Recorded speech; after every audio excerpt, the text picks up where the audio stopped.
On the 20th of October 2011, a convoy containing the Libyan leader, Moammar Gaddafi, was attacked by NATO airstrikes. Against the backdrop of the civil war, Gaddafi sought to flee from the NATO-backed rebels pursuing him, but he ended up attempting to hide in a sewer drain. In the end, he was dragged out, beaten, and subjected to extreme essay before ultimately being killed. After 42 years as head of Libya, Gaddafi met his end at the hands of those who had endured his rule. Photographs and videos showed the grim end of one of the more infamous dictators of the 20th and 21st centuries. In today's video, we will look at the rise of Gaddafi, his rule, and his fall.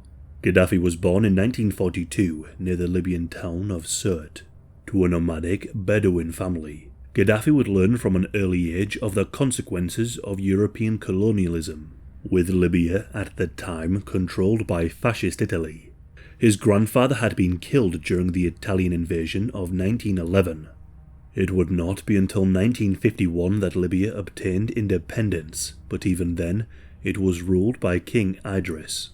Idris benefited greatly from Western investment into Libyan oil fields, personally enriching himself. But for the majority of Libyans, poverty was the norm, with infant mortality rates as high as 40% and illiteracy over 90%. Despite his family being poor and there being no free schooling, a young Gaddafi threw himself into his education. He looked up to other Arab leaders as role models, notably Gamal Abdel Nasser from Egypt. Gaddafi too believed in Arab nationalism, in socialism, and that Western colonialism should be opposed. He soon joined the military as an officer, with the idea that he would be perfectly placed to form a revolutionary corps, one day capable of taking power. In 1969, Gaddafi and his Central Committee of the Free Officers Movement launched their coup. Whilst King Idris was out of the country, Gaddafi set about taking over airports, government and military buildings. It didn't take long for Gaddafi and his fellow officers to take control, all done in a bloodless manner. Gaddafi promised in a radio broadcast to the people of Libya that his rule would focus on freedom, brotherhood, and equality. Some of his first acts saw British and American military bases removed from Libya. So too were all Italian and Jewish Libyans. This was framed as a day of revenge for the crimes committed by Italian colonial forces and for Gaddafi's views that Israel was a colonial project imposed on the Middle East by the West. Traditional Islamic laws were reinstated, such as the prohibition of gambling and alcohol. By 1973, Gaddafi had nationalized 51% of the assets of all the oil companies operating in Libya. This took place during the 1973 oil crisis, only adding to Western fears of Arab unity. Using funds generated from publicly owned oil, Gaddafi organized sweeping social reforms. Compulsory education for children was made free for the first time. Access to higher education was made free, and adults too were encouraged to seek further education. Illiteracy was all but eliminated. Huge building projects developed housing and infrastructure. There was better access to healthcare, with social welfare offered to those in need.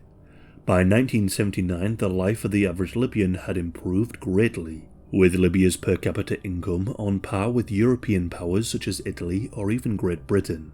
It was around this time that Gaddafi formalized his views with the publishing of his Green Book.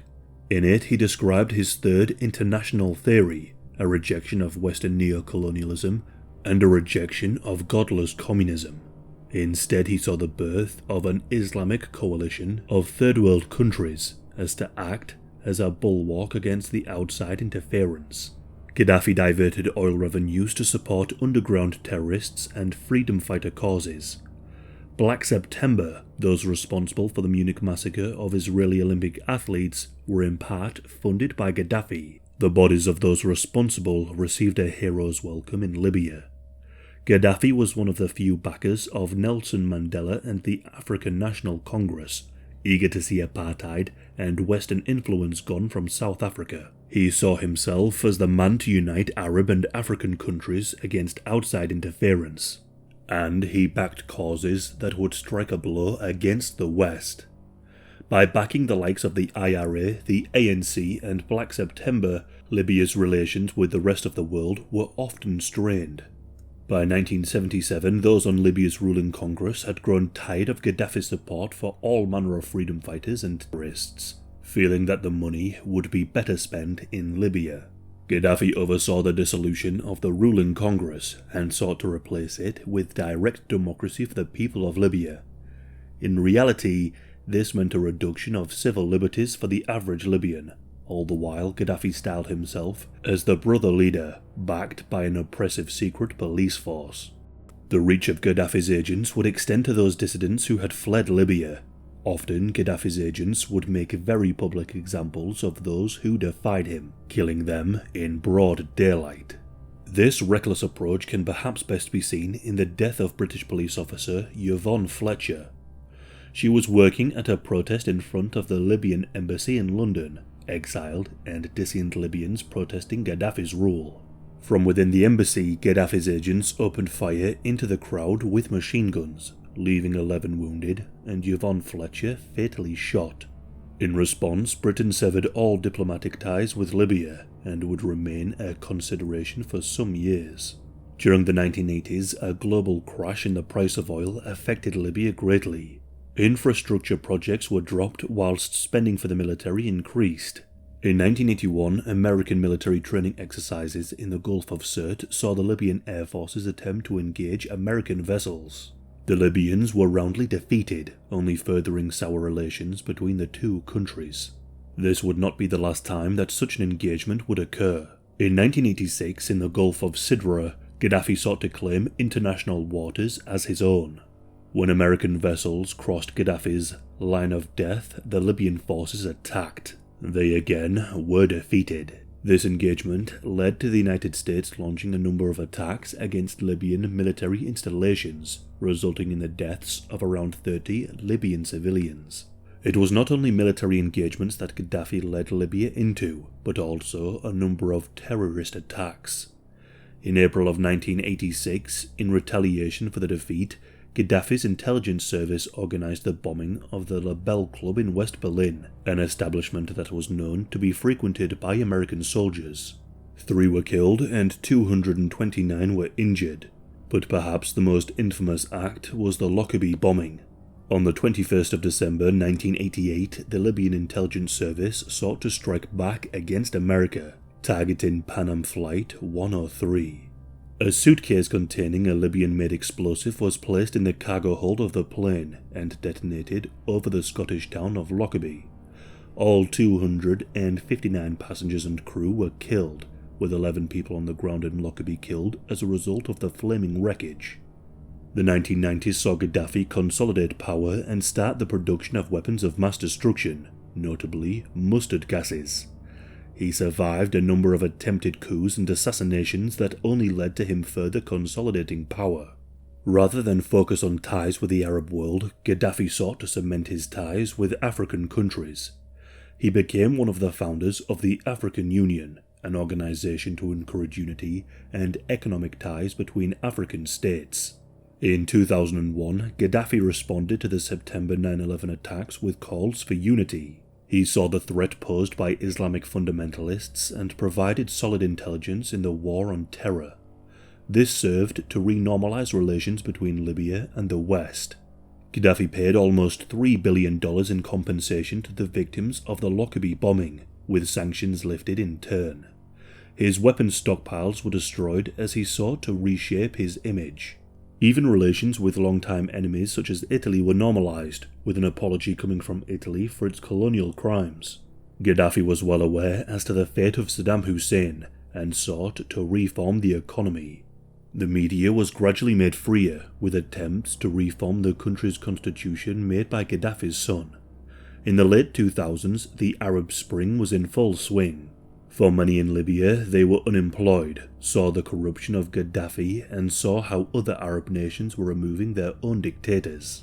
Gaddafi had long relied on support from militias made up from his own tribe, and kept the Libyan army relatively small and under-equipped as to avoid possible coups. In early 2011, protests in Libya started to turn more violent, with the arrest of human rights lawyer Fatih Terbil as the spark for the protest to spread around the country. Gaddafi was quoted as saying that he believed his people would never rebel against him, instead believing that Al-Qaeda had drugged up his own people into lashing out. Gaddafi ordered that the country be cleansed of protesters, with disproportionate force employed. The cycle of violence escalated as more and more armed anti-government militias were formed. The violence was widespread, with torture and summary executions used by both sides. Tens of thousands of anti-government protesters were imprisoned in secret prisons, subjected to horrendous treatment. As it became clear that Gaddafi would crush the rebels, foreign military intervention was proposed by the likes of Britain, France, and the US. A no-fly zone was established over Libya, whilst NATO planes and drones destroyed Gaddafi's forces. Using Qatar as a middleman, the West supplied weapons to the rebels. The anti-government rebels captured key regions and cities, including the capital. When Tripoli fell, Gaddafi attempted to flee and regroup with his loyal tribes. On the 20th of October 2011, a large convoy of vehicles attempted to flee, but was targeted by NATO airstrikes. The convoy was scattered, with Gaddafi and his bodyguards fleeing into a nearby construction site. There they hid within a drainage sewer and attempted to fight the approaching rebels. Gaddafi was injured by a grenade improperly thrown by one of his men before being dragged out. Members of the Masatra militia captured the injured Gaddafi, taking many photographs and videos on their mobile phones of the moment. The images and videos are far too gruesome and disturbing to be shown on YouTube, but they can be found with a quick Google search.